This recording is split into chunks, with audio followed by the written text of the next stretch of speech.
Ano, máme tady krátký dokument o tom, jak se pouští letadlo. Máme tady hlavního pilota. Jak to má tu stíhačku, jen se na ní podívejte, je to troška ušatá.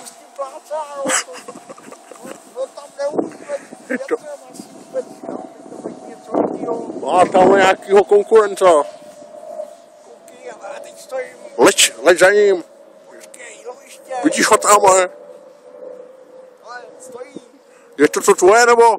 Jaký je to tvoje? Jardo, to musíš samo to letadlo? Už letí pryč.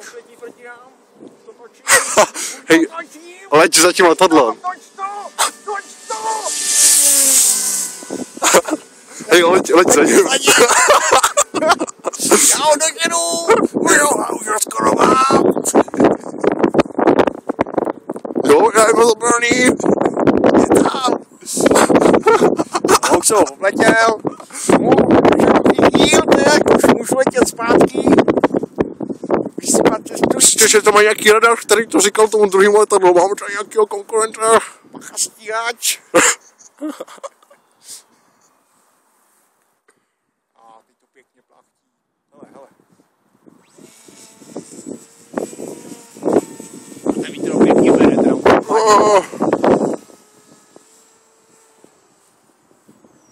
To je video zajímavý, tak to.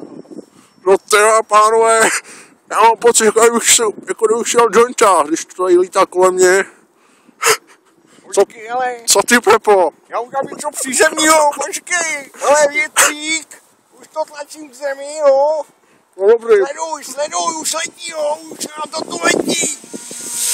Oh, sakra. To bylo průlečo. Já jsem myslel, že mi to ufikne hlavu.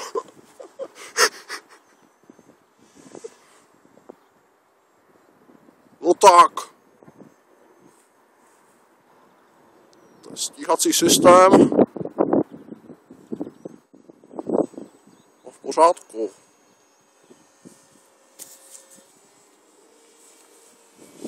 Takže takhle se pouští letadlo, abyste viděli. Pilot Liška tady zase opět vymýšlí nějaký svoje kouzla. S dálkovým ovladačem samozřejmě. Přeju mu hodně štěstí. Mi nám mrzají prsty. To je docela vláta, ty má je?